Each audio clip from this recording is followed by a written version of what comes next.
հարցը շնորհակալ ենք, որ եկաք տաղավար, մի քանի թեմաների կանդրադառնանք, բայց Կիրակի օրը մենք տեսանք Սուրբաննա եկեղեցում պատարագ է, Նիկոլ Փաշինյանը դիմեց սադրանքի, ներխուժեց Տիկնազորով եկեղեցի, որտեղ պատարագ էր ընթանում եւ այնտեղ բախումներ հրահրվեցին։ Այս կադրերը կուզեմ տեսնեք, թե ինչպես է Նիկոլ Փաշինյանի Տիկնազորը արմունկով հարվածում Դավիթ Մինասյանին, արժանապատիվ հայ տղայի, ում այսօր կալանավորեցին 2 ամսով։ Հիմա կադրերը նայենք, հետո խոսենք։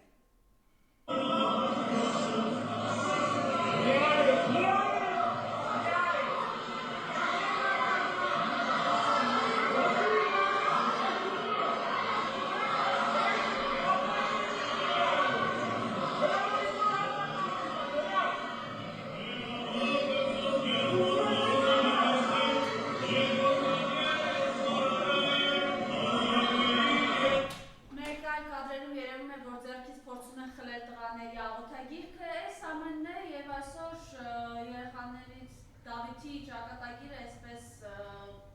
ճաղերի հետևում է, որովհետև դպրոցը անգամ չեն տալիս, որ ավարտի, 18 տարեկան է, բացառիկ առաջադիմությամբ երիտասարդ, իսկ եղբորն էլ 3 ազատ արձակեցին, բայց դա էլ պայմանավորված առողջական որոշակի խնդիրներով, չնայած Դավիթը ևս ունի եւ այսօր քրեապատարողական հիմնարկ տանելիս հենց հիմնարկի դմերի դիմաց ուշագնաց է եղել, հիմա բժշկական կենտրոնում հետազոտություն է անցնում։ Ասեմ, որ տխուր եմ, այն չի, դատապարտեմ կնմանվեմ են հազարավոր դատարկախոսներին, որոնք որևէ գործանել չեն ուզում, բայց կեցվածք են ընդունում եւ խրոխտաբար խոսքս վերաբերում է նաեւ քաղաքագետ կոչվածներին, կուսակցապետերին, պետք է գործել։ Իսկ գործել պետք է բավական որոշակի հստակ եւ հիմնավոր։ Իհարկե, ես որ այդքան ճանապարհ եմ անցկացրել բանտերում, հասկանում եմ, թե ինչ է նշանակում երիտասարդի համար պատահականորեն տնից դուրս գալ գնալ եկեղեցի, Աստծո հետ հաղորդակցվելու, բայց նրա փոխարեն հայտնվել կալանավայրում։ Իհարկե, ես հասկանում եմ խնդրի, չասեմ ողբերգականությունը, տհաճությունը, ծանրությունը, եւ բայց այստեղ էլ մենք պիտի փորձենք լուծումներ գտնել, եթե գործիչ ենք, իսկ եթե մեկնաբանող ենք, ինչպես ասում են, քաղաքագետ երբեմն, միայն, այդ դեպքում ախովախ պիտի քաշենք, իսկ գործը հետևյալն է, ես ամեն ինչ արել եմ, որպեսզի նույնիսկ ամենաթույլ իրավական գիտելիքների տիրապետող մասնագետները հասկանան, որ մենք գործ ունենք կոռուպցիոն հանցախմբի ղեկավարի հետ։ Այս պահի դրությամբ ես չեմ հրապարակի դա եւս մեկ անգամ, այս պահի դրությամբ դատախազությունում է գտնվում իմ հաղորդումը, արդեն որ երրորդ հաղորդումը, բայց այս անգամ արդեն այնքան հիմնավորված, որ եթե նախկինում ասում են, գիտեք, մենք չենք ստացել, կամ հետո ասում են, մենք փաստեր չունենք, խոսքս դատախազության մասին է։ Հիմա եւ փաստեր ունեն, եւ անառարկելի հաստատում են բանի, որ իրենց ձեռքի տակ է գտնվում փաստաթուղթը, իսկ այդ փաստաթղթում նաև ասվում է ձեր կեցվածքից ակնհայտ կդառնա դուք իրավապահ եք, նաև իրավաբան, թե կոռուպցիոն հանցախմբի հովանավոր։ Այնպես որ դատախազ Վարդապետյանը լուրջ խնդիր ունի եւ այդ խնդիրը ոչ այնքան Նիկոլին է վերաբերում, որքան իրեն։ Ես չեմ կարծում, որ ինքը Աննայից ավելի շատ է սիրում Նիկոլ Փաշինյանին, որ իր կյանքը զոհաբերի Նիկոլ Փաշինյանին բանտից պահելու համար, բայց Աննան թքեց ու գնաց, չէ՞։ Սա նույնպես թող եւ իր համար եւ Գալյանի համար նախազգուշացում լինի։ Անձնական կյանքերի մասին խոսել չեմ ուզում, բայց խոսքը հանրային գործ չի, աչ ու ձախ իր մեծ սիրով հպարտացող գործի նկատմամբ իր սիրեցյալի կեցվածքն է, որը ահազանգ է, նշան է բոլոր մտածող մարդկանց համար։ Հարազատ կինը, կրկնում եմ, թքեց իր վրա ու գնաց։ Ուրեմն պատկերացրեք, 4 երեխաների մայրը ամուսնու վրա թքում հեռանում է։ Ում հետ մենք գործ ունենք։ Ինչ ահավոր կերպար է, որ նույնիսկ կինը այլևս չդիմացավ, չկարողացավ տարրական դերասանություն անել։ Իսկ հիմա գործնական խոսելու իմաստով դիմում եմ բոլոր քաղաքական գործիչներին։ Դուք պատրաստվում եք ընտրությունների, Դուք ուզում եք, որ այսքան հանցագործություն կատարած մարդը ամեն օր իր ամեն օրը հանցագործություններով լցնող մարդը գնա արդար գործընթացի, ընտրություն առանց արդարության ընտրություն չէ։ Դուք ձեզ ինչի տեղ եք դրել։ Այսօր մեկն ինձ խորհուրդ էր տալիս չկոպտել։ Եթե առաջին անգամ լինեի, շատ մեղմ կասեի։ Բայց երեք ես ստիպված ասել, դուք ընտրություններին մասնակցել կամեցողներ, դուք անուղեղ եք։ Ես հիմք ունեմ դա ասելու։ Բայց դուք ասում եք քրիստոնյա եք։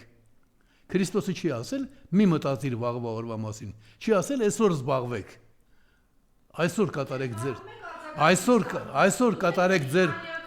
այսօր կատարեք ձեր պարտականությունները։ Անժելա ջան, հանրային գործիչները շատ լավն են։ Պարզապես մեծամտությունը երբեմն խանգարում է, ձեզ էլ խանգարում է ինձ թույլ տալ մինչև վերջ խոսել, միտքս ասել։ Ես շատ կարևոր բաներ եմ ասում, արձագանք ստացվել է։ Ուշադիր եղեք, հարցը տրվում է սովորաբար նրա համար, որ լինի նաև պատասխան։ Ես ձեզ շատ եմ սիրում, կուզեի, որ ձեզ որևէ մեկ այնքան սիրեր, ինչքան ես եմ սիրում, բայց հենց այդ սերն էլ ինձ պարտավորեցնում է ճշմարտությունը նաև ձեզ ասել։ Ուրեմն երբ արդարադատության նախարարը ասում էր, կարծեմ այդ հարցը տվեցիք, գիտեք դուք, կարող է տեսքս դեբիլի տեսք է, բայց ես դեբիլ չեմ։ Մի հարցը մեկ անգամից հասկանում եմ։ Ուրեմն երբ արդարադատության նախարարությունն ասում էր, պարոն Հայրիկյան, ես չգիտեմ, ես չեմ տեսել ձեր դիմումը։ Դա այլ վիճակ էր։ Եվ այլ վիճակ է, երբ կարողացա ստիպել, որ արդարադատության նախարարը, ես ինչպես եմ ստիպել, գիտեք, 4 անգամ ցույցեր եմ արել իրար հետևից եւ ուղեկցել եմ դա հացադուլով։ Նա ստիպված գրեց. մենք ստացանք ձեր հանրագիրը եւ Սահմանադրության նախագիծը քննարկելիս նկատի կունենանք։ Եվ ես այդտեղ բռնեցի օրենքի կոպտագույն խախտում։ Օրենքը կուսակցությունների մասին սահմանադրական օրենքն ասում է. Կուսակցություններից ստացված հանրագրերը պետք է քննարկվեն, ոչ թե պիտի նկատի ունենան, այլ քննարկվեն։ Իսկ սահմանադրական օրենքի խախտումը կոպիտ խախտում է, կոռուպցիոն հանցագործություն, որովհետև դա ուղեկցվել է նաև իշխանության չարաշահմամբ։ Հիմա ես այդ պատասխանի հիման վրա արդեն դիմել եմ դատախազություն, որին դատախազը այլևս պատասխանել չի կարողանում։ Առաջ ասում էին փաստ չունենք, հետո ասում էին չենք հասկանում կամ անտեսում էին, հիմա կանգնած է փակողի առաջ։ Պետք է որ բոլոր կուսակցությունները հասկանան։ Ուրախ եմ, որ դուք կուսակցություններին պաշտպանում եք ընդդիմադիր, նրանք իմ գործընկերներն են։ Երբ մեկը գործընկերոջ հետ պաշտպանում է, թեկուզ սխալ եղածին, պիտի շնորհակալություն հայտնես, պաշտպանեք նրանց, նույն ոգով էլ ինձ կպաշտպանեք, եթե պետք լինի։ Բայց ես աթոռակռվի չեմ մասնակցում, ես հենց այսօր եմ զբաղված գործով։ Եթե կուսակցությունները գնում են խորհրդարանական ընտրությունների, նրանք գնում են կուսակցական ընտրությունների։ Կուսակցական ընտրություններին կուսակցությունները մասնակցում են կուսակցությունների մասին սահմանադրական օրենքով։ Եթե կուսակցությունների մասին սահմանադրական օրենքի հիմնական կետը խախտվում է, բոլոր են գործիչները քաղաքական, որ չեն ասում վազենք կանգնենք Հայրիկյանի կողքը այս հարցում։ Ոչ թե վարչապետ լինելու հարցում, ոչ թե աթոռ ստանալու հարցում, այլ այս օրինակ խախտումը, ինչպես ասում են, կատարողներին պատին դեմ տալու հարցում։ Գնանք կանգնենք իր կողքին, որովհետև եթե խախտվում է կուսակցությունների մասին օրենքը, ընտրություն չի լինելու։ Դա արդեն դրա ամենաակնառու ապացույցն է։ Եվ այդ պատճառով ես արդեն որոշել եմ եւ Աստված թող ինձ ճիշտ ճանապարհի վրա պահի, ամսի 7-ին մենք բոլոր մտածող մարդիկ հասկանում են, թե ամսի 7-ին ինչ կարևոր բան եղավ։ Առարկավերեն Սուրբ Հոգին, այսինքն ամենահզոր ուժը եւ միաժամանակ բարու եւ ճշմարտության հովանավորը հայտնվեց մարդու մեջ, մարդկանց մեջ։ Ես այդ օրը պատահական չեմ ընտրել։ Ժամը մի քիչ ուշ եմ ասել, ժամը 5-ին եմ ասել, ամսի 7-ին ժամը 5-ին հավաքվում ենք հրապարակում եւ հրապարակավ ոչ ենք ասում բոլոր այս խուլիգանական դրսևորումներին, բոլոր այս հանրապետության հրապարակում, այո, եւ գիտեք, մենք առանձին դեպքերի մասին կխոսենք, սկսած Արցախի ինքնորոշումից, շարունակելով ինքնորոշման ոտնահարումը, հարկային տերորը, շարունակելով կուսակցությունների մասին օրենքի խախտումը եւ վերջացնելով երկու երիտասարդների նկատմամբ կատարվածով։ Ես այնուամենայնիվ հավատում եմ, որ չպետք է վհատվես։ Հուսահատվելը նույնպես մեղք է, թող բոլորը սա գիտենան։ Բայց գիտեք, ես չհուսատվելով հանդերձ չեմ կարող ամենակարողին համոզել, որ ինձ լսելով, ինձ սիրելով, իմ նկատմամբ ուշադիր լինելով կամ ինչպես ասում են, աղոթքներից ընթരാճ գնալով վճիռ կայացնի զանգվածի մասին, քաղաքական գործիչներ, եթե դուք իմ այս ելույթը լսելուց հետո շարունակում եք ասել լավ կգնանք ընտրություններում կանենք, դուք պարզապես ասում եք, որ դուք առաջին հակաքրիստոնյա եք եւ երկրորդ թերամիտ։ Ինչու? Որովհետեւ վտանգավոր բաները խելացի մարդիկ փորձում են կանխել։ Դուք ասում եք մենք կգնանք ընտրությունների բուրըն կաշխատենք, եթե չստացվի ընտրություններից հետո յետընտրական գործընթացներ, մանկապարտեզ եք անում, այդ յետընտրական գործընթացները հիմա արեք, եւ ես ձեզ առիթը տվել եմ, հնարավորությունը տվել եմ։ Շատ խոսել չեմ ուզում, որովհետեւ ամեն ինչ պարզ է ու հստակ, բայց բոլոր նրանք, ովքեր որ լսում են այս խոսքս եւ իրենց ղեկավարներից, կուսակցապետերից հրաման են ստանում, որ չէ, այդ ճանապարհ չի, մեկ է այդ անտարբեր են, մեկ է սրանք չեն անդրադառնա, ո՞նց կարող են չանդրադառնալ։ Օրենքի պահապանները օրենքի տառին պիտի անդրադառնան, նրանք ձեզնից ավելի են հասկանում, այդ չեն անդրադառնա ասողներին եմ խոսքս ուղում, կամ մեկ է արհամարեն, այդ վախկոտներին, առիթ փնտրողներին եմ ասում, նրանք ձեզնից լավ են հասկանում, որ օրենքի նկատմամբ ոտնձգությունը վաղը կարող է իրենց շատ ծանր կացության առաջ կանգնեցնել։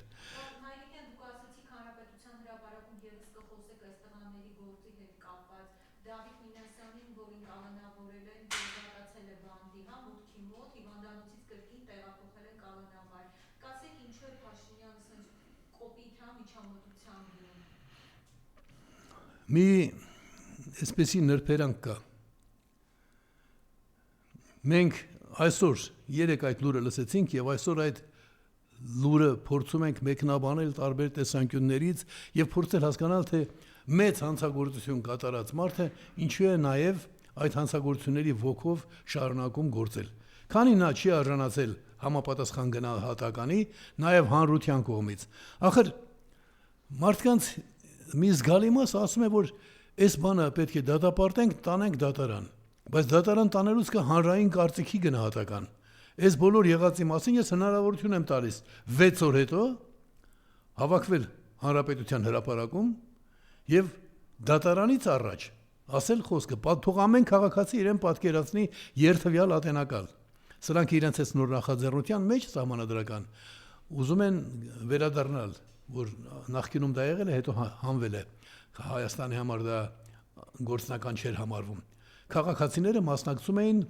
մեղադրյալի նկատմամբ վճիռ կայացնելուն այն մասով, որ ասեն մեղավոր է թե մեղավոր չէ։ Հիմա ամեն քաղաքացի պիտի հասկանա, որ ինքը իշխանության տերը լինելով, նաև դատական համակարգի տերն է, եւ եթե Հայաստանում դեռ չի գործում երթվյալ ատենականների ինստիտուտը, թող բոլորը գան հրապարակ եւ ամեն մեկ իրեն համարի երթվյալ ատենականներից մեկը, այնպես որ նաև այդպեսի գնահատական կա։ Ու խոսքը վերաբերում է ոչ թե 1-2 դրսևորումների, սկսած հայրենիքի դավաճանությունից, սկսած պատկերացրիք, այստեղ եթե հարմար մի պահ կլինի, ես ուզում եմ ասել, մեր կրթության նախարարը ասում է հայրենասիրությունը վատ բան է։ Այդպիսի բան կարող է ասել միայն այն սարսափելի հեքիաթների մեջ եղած վհուկը։ Ես այդ առիթով գիտեք ինչ հիշեցի։ Ուրեմն 20 տարեկան էի KGB-ի բանտում եւ գրում եմ։ Ինքներեն գալիս է երգը, ես չեմ գրել։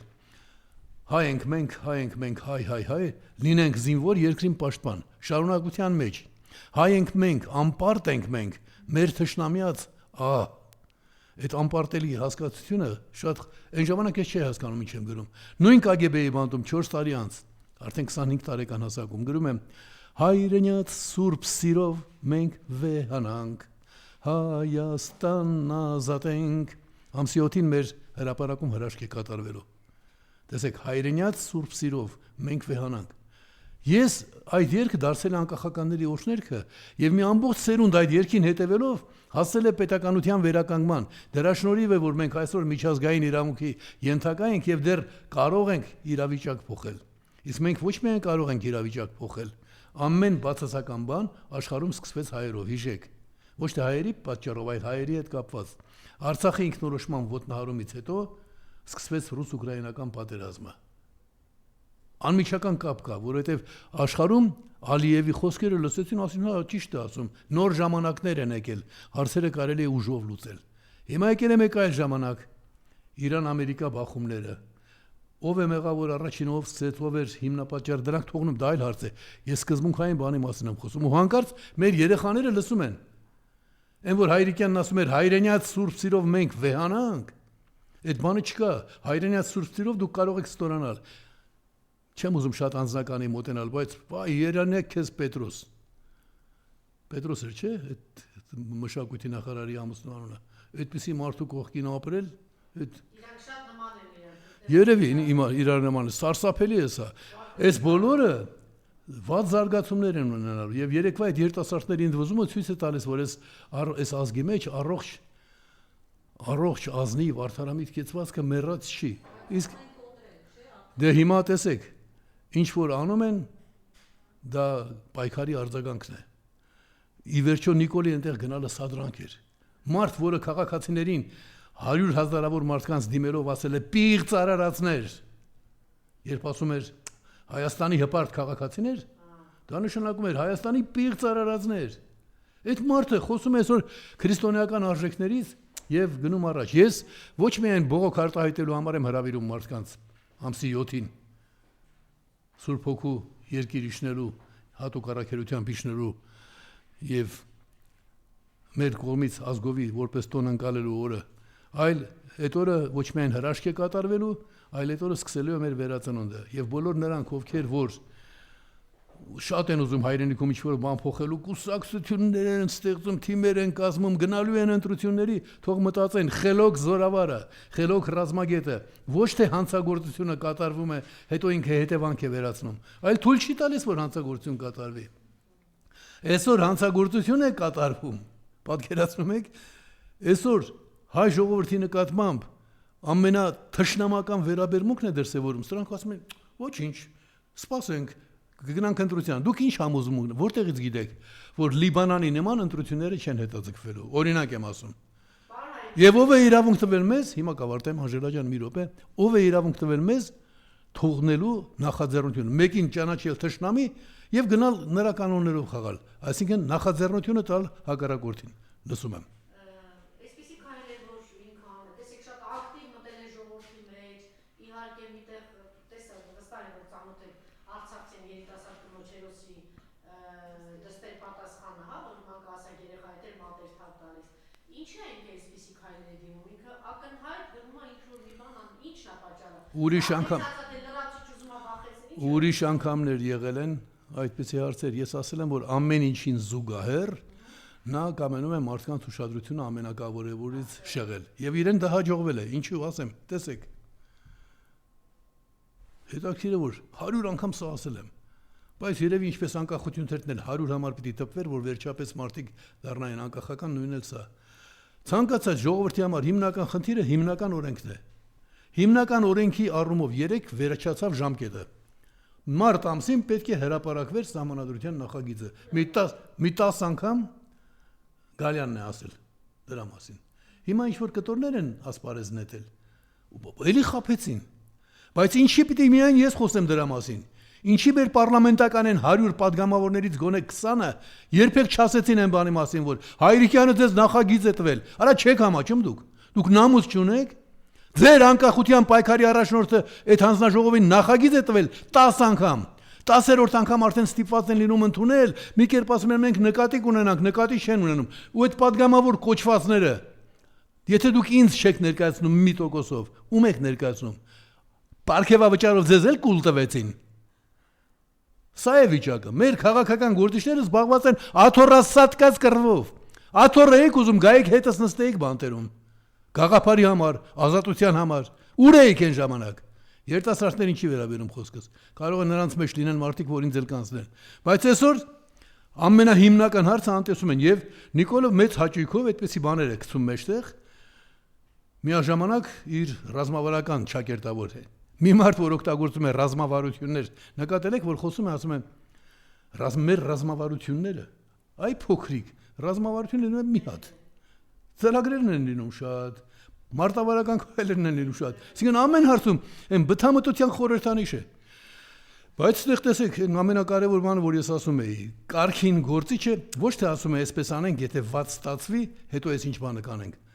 Այլ ասում է, եթե ված ստացվի, էս պիտի լինի, արի սկզբից կանխեմ այդ վատը։ Հիմա սրանք գնում են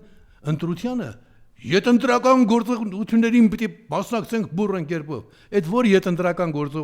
գործունեությունն է աշխարհում կամ Հայաստանում լավ արդյունք տվել։ Պետք է հիմա կանխել։ Հիմա պետք է ապրիլի 7-ին Նիկոլի վերջակետը դնել։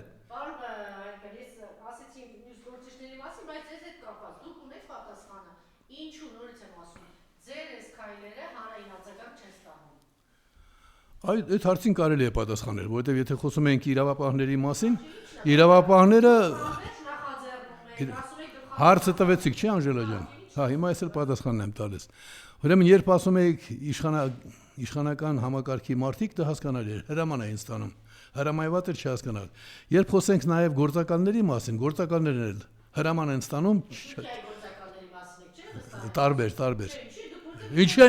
Ամերիկային ինչի բաց թողեցիք։ Ինչ եք Ամերիկային բաց թողնում։ Առաջին երթին Ամերիկա։ Ադե վերջի բաց հիմա թույլ տվեք ձեր հարցին պատասխանել։ Իմ սիրելի Իսրայելում եւ Ամերիկայում եւ Ռուսաստանում եւ Թուրքիայում կան գաղտնի ծառայություններ։ Այդ գաղտնի ծառայություններ ունեն գործականներ։ Եթե ձեզ համար թվում է թե Ռուսաստանը միասնական ամբողջություն է սխալվեցիք, եթե ձեզ թվում է թե Ամերիկան միասնական է, ինձ հարցրեք, ես ասեմ։ Երբ ամբողջ Ամերիկան ասում էր կեցե Գորբաչով, ես կարողացա ապացուցել։ Ներողություն։ Ներողություն։ Այո,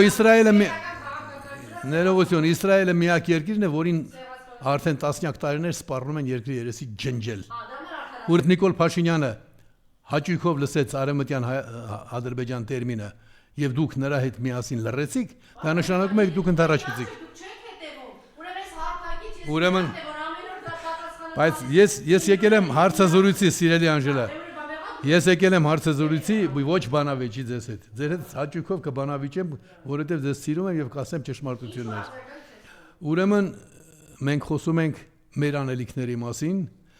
Լիքը մարդիկ կգտնենք, որ կգան կեցված կընդունեն, կուրս կառաջ կմղեն, կմոռանան Արցախի ցեղասպանությունը եւ կխոսեն Ամերիկայի, Ռուսաստանի, Թուրքիայի կամ Իսրայելի ցեղասպանության մասին։ Ես դրանցից չեմ։ Ես գործի մարդ եմ։ Լինելով գործի մարդ, ես գիտեմ, որ մենք համաշխարհային իրադարձությունների վրա կարող ենք անդրադառնալ մեր դրական կեցվածքով։ Եվ ապրիլի 7-ին Հայաստանի բոլոր քաղաքացիները, ազնիվ քաղաքացիները, ոչ ծախված, ոչ նրանք, որ հրաման են ստացել Հայրիկյանին չլսել։ Հիմա տեսեք մի կարևոր բան ասեմ ձեզ։ 1987 թվականին, հետո ես հասկացա, որ դա ձեռագիր է։ Աքսորավայրից նամակ եմ գրում Գորբաչովին, ասում եմ, լսիր, իմ ժամկետը վերջանում է, ես կամավորապես երկարացնում եմ իմ ժամկետը։ Ես էլ քեզ նամակ։ Եթե Հայաստան վերադառնալուց հետո ես իրավունք չեմ ունենալ անկախականների կազմակերպություն, նշանակում է քո դեմոկրատիան իմ վերաբերմունք այն բանին, որ դու դեմոկրատ ես, ճիշտ է։ Ուրեմն մինչև քեզնից պատասխան ստանալը ես շարունակում եմ իմ ժամկետը, կալանքը շարունակում եմ աքսորը։ Գալիս է Իրկուտսկի առաջին քարտուղարը մի ամիս հետո եւ ասում է. «Կարճ, вам ответа не будет», բառացի եմ ասում։ Դա նշանակում է ես պիտի մնայի աքսորավայրում։ Դրանից հետո ես հասկացա, որ այդպեսի մարտավարություն էլ կա։ Հայրիկյանը պիտի չերևա։ Այն մարդը, որ եղել է Հայաստանի անկախության պայքարի առաջնորդը, պետք է անտեսվի։ Ու այդ հրաման կատարող գործակալները, որ ում գործակալը ուզում են լինեն, Նիկոլի անհատական գործակալը կլինեն KGB-ի նախկին գործակալների այսօրվա գործակալը կամ Թուրքիայի կամ Շամբեթի, կարևոր չի ինձ համար։ Կա նաև այդպեսի գիծ, որ ասում եք ինչու հանրությունը ձեզ չի արձագանքում։ Դուք պիտի թույլ տաք, որ ինձ դա խորապես բացահայտեմ։ Հանրությունը շատ լավ էլ արձագանքում է։ Երեկվային մի կարճ ելույթը մեկ օր էլ չանցած 20,000 մարդ է նայել։ 30,000-ից ավելի ես հետևորդ ունեմ։ Ինչ վերաբերում է քաղաքական գործիչներին, եթե մեկը ասպարեզ է գալիս որպես չէ, նաև քաղաքական գործիչներ հանրության մասն են։ Նրանք ասպարեզիչներից մտածում են, ես ստեղծում եմ այս կուսակցությունը, որովհետև մինչև այսօր եղած կուսակցությունները իրենց ճիշտ չեն պահել։ Դե նրանք այդ ընթացքում ոնց կարող են ասել, բայց Հայրիկյանը եղել է մեր առաջնորդը։ Նրանք իրենց բարդույթավորել են, տենց պահ կա, ու չես կարող իրենց մեղադրել։ Այլապես նա պիտի համեստորեն գար ասել, պարոն Հայրիկյան, դուք այնքան մեծ գործ եք արել, ես ուզում եմ ձեզ հետ աշխատել։ Եթե այդպես չի արել, արդեն ինքը իր առաջ սահման է դրել։ Դուք լսել եք, որ որևէ կուսակցական ղեկավար գովի մեկ այլ կուսակցության ղեկավարի չի կարող։ Նա իրավունք չունի։ Այլապես նրանք պիտի միանային։ Չէ, իմ մասին որպես անկախության պայքարի առաջնորդ, բայց երբ կա առանձին քաղաքական կուսակցություն, նա իր ճակատին գրել է, ես այն մասն եմ, որը գնում է այս գծի հետևորդն է։ Եվ վերջին հարցը, հիմա այսօր այս ինչպես Լևոն Տեր-Պետրոսյանն էր ասում, չգիտեմ ձեզ դուր կգա թե չէ, ազգակործան պատուհասը կամ Ալիևի ասած հարբեցող ծաղրածուն անվերջ խոսում է հիբրիդային պատերազմի մասին, որտեղ մի հատ լավ ձև է գտել, ում ընդդիմությունն է, հենց մեկ ասում այս ընդդիմությունը, դու գործակալ ես, ինչ որ մարդկանց սրտով է, ռուսի գործակալ ես, չգիտեմ ինչ է, շատ կոնկրետ, այսօր ձեր սիրելի, իմ սիրելի, Գրիթի սիրելի Արևմուտքը, իդեմս Եվրոպայի, ամեն առումով այս հանցագործ խմբի աջակցություն ընտրություններին եւ մեծ գումարներ է տալիս։ Ինչ են զլանում ասել, որ Եվրոպան կոնկրետ զբաղված է Հայաստանում հիբրիդային պատերազմանում հայ ժողովրդի դեմ, օգնելով աջակցելով այս հանցագործ իշխանությունը մնա իշխանության։ Էլի ձեր սրտով։ Հարցն ավարտեցիք։ Այո, մերաք Ասում եք ավարտեցիք, բայց լսեք, ավարտեցիք, բայց շարունակում եք խոսել։ Մի հատ էլ եմ հարցնում։ Հարցն ավարտեցիք։ Ավարտեցիք։ Հիմա ուրեմն մաս առաջին։ Գուցե դուք նեղանաք, որ Լևոն Տեր-Պետրոսյանը այսպեսի բաներ ասել։ Լևոն Տեր-Պետրոսյանը այնքան լավ բաներ է ասել։ Ուրեմն Լևոն Տեր-Պետրոսյանը շատ լավ բաներ ունի ասած, եւ ես դրանք այնպես ես Լևոն Տեր-Պետրոսյանի որոշակի գործողությունների, որոշակի մոտեցումների մասն եմ խոսել քննադատաբար կամ որոշակի արարքների նկատմամբ հովանավորչություն դրսևորելու դեմ։ Օրինակ ինքը բոլորից լավ գիտեր, չէ՞, ինքն է ինձ ասել Պարույր Հայրիկյան, այդ տարածքում հակառակորդ չկա, կարող եք բնակավայրեր ստեղծել։ Ինձ ասել է Վազգեն Սարգսյանը, բայց հետո ինքը հրապարակավ խոսք չարեց, որ այդ մարդիկ զոհվեցին ոչ Հայրիկյանի մեղքով, նրանք իրենց գործը մինչև վերջ կատարեցին եւ այլն։ Օրինակ, այդտեղ քննադատել են, բայց հիմա դուք ասում եք Նիկոլ Փաշինյանի մասին Լևոն Տեր-Պետրոսյանի տված ճիշտ գնահատականին վիճելու բան չունեմ։ Հիմա սա ինչի է այսքան անդրադարձա։ Դուք ասում եք Եվրոպան։ Հիմա ես էլ եկա Լևոնին։ Լևոն Տեր-Պետրոսյանին լավ դրսևորում, վատ դրսևորում ըստիս, սխալ դրսևորում կամ ճիշտ։ Նույնը Եվրոպան։ Եվրոպան Հայաստանում այլ ընտրանք չունի։ Նրանք առաջ արևմուտքը ամբողջ Հայաստանում ունեին Հայրիկյան եւ ձեր միջոցով, ոչ անձամբ ձեր, այլ այն մարդկանց միջոցով, որոնք որ մահափորձից հետո ասում էին Հայրիկյանը ինքը իր վրա կրակեց, դա զանգված էլի ես չեմ կասկածում, բոլոր խելոք մարդիկ ինձ ձայն տվել։ Մենակ դուք չեք տեսեք, էլի կան, սիրում եմ ձեզ, պատահական չի որ սիրում եմ։ Ուրեմն Անժելա ջան, ես ձեզ խնդրում եմ նկատի ունենալ, որ Եվրոպան շատ հաճախ արձագանքում է հաշվի առնելով, որ այդ երկրի ժողովուրդը այս ղեկավարությունն է ընտրել։ Իրենք ժողովրդավարություն ասելով երբեմն մգնում են մոլորության մեջ, օրինակ Ադրբեջանի ղեկավար Ալիևին, որը բռնապետ է, եվրոպական երկրները ընդունում հետը խոսում են։ Հռոմի Պապը ընդունում է, եթե ես լինեի Հայաստանի պատասխանատուն, եւ Հռոմի Պապին եւ եվրոպական երկրներին կասեի, լսեք, դուք ձեր ուղեղները չորացել է, դուք չգիտեք, որ նա բռնապետ է։ Հիմա սա եթե նրան չի ասում բռնապետ, իրենց աչքին էլ երևում է, գիտես, Եվրոպայի հետ ամենայն դեպս շփվում է, ի տարբերություն ասենք Սերժ Սարգսյանի, որ մի գիշերվա մեջ չեղարկեց, ինքը խաղեր է տալիս, սա ավելի տանելի է։ Ուրեմն ցանկացած երկրում կասկածվող մարդկանց հարցը քննում են, բայց քանի որ հանրային հեղինակավոր եւ գիտեք ձայն էլի եք ասում ես գիտեմ ես եմ Արցախյան շարժումը կխեղդվեր, եթե այն ժամանակ Հայրիկյանը հեղինակություն չլիներ եւ լրատվական պատերազմում ամբողջ արևմուտքը չլսեր Հայրիկյանին, որտեղ այստեղ անգիտակցաբար գոռում էին Լենին, պարտիա Գորբաչով, իսկ ես ասում եմ, բայց դա ինքնորոշման շարժում է, դա դեմոկրատական շարժում է, ու նրանք ինձ էին լսում։ Հիմա դուք չէ, մեր հանրությունը ամեն ինչ արեց գործականների անմիջական ճնշման տակ, մանավանդ մահափորձից հետո, որ գիտեք Հայրիկյանի մասին, եթե sense բան կարող են ասել իրենց երկրում, 100%-անոց մահափորձի ենթարկված մասին մարդու մասին, եթե այսքան սրիկա կա, ուրեմն այդքանը սրիկա չեն, կարող է Հայրիկյանը իսկապես, ասում են Հայրիկյանը ինքն է իր վրա կրակել, հա, բայց դա կարծիք էր։ Այդ կարծիքը լսող եվրոպացին չի ասի, այ մարդ զգուշանամ, կարող է տենց բան կա։ Հետո ինչ որ մենք Հայրիկյանի շատ էինք գնահատում։ Էնպես որ հիմա արևմուտքի այդ գնահատականների նկատմամբ ես շատ հանգիստ եմ, որովհետև գիտեմ, որ այդ գնահատականները ես փոխել եմ։ Ամերիկյանց, այ մարդ 1000 անգամ ասել եմ, մի հատ կարդացեք կոնգրեսի արձանագրություններ, հունիսի 23, ինչ որ կարդաք այն ժամանակ դեռ 40 տարեկան Հայրիկյանի մասին։ Սենատորը դիմում են նախագահ Բուշին, ասում են, լսի, մենք Գորբաչովին ուզում ենք օգնենք, մենք սխալ ենք։ Հայրիկյանն ասում է, ես ինչ բան է։ Այդ թվերը ես տեսել եմ ինչպես եմ կարծիք փոխել։ Հիմա էլ կարելի է փոխել։ Հիմա էլ կարելի է փոխել 15 միլիոնն ինչ է։ Հիմա ապրիլի 7-ին մենք մեզ կարգին ենք պահում, տեսեք ինչեր է կատարվելու աշխարհով մեկ։ Ես եմ շնորհակալ։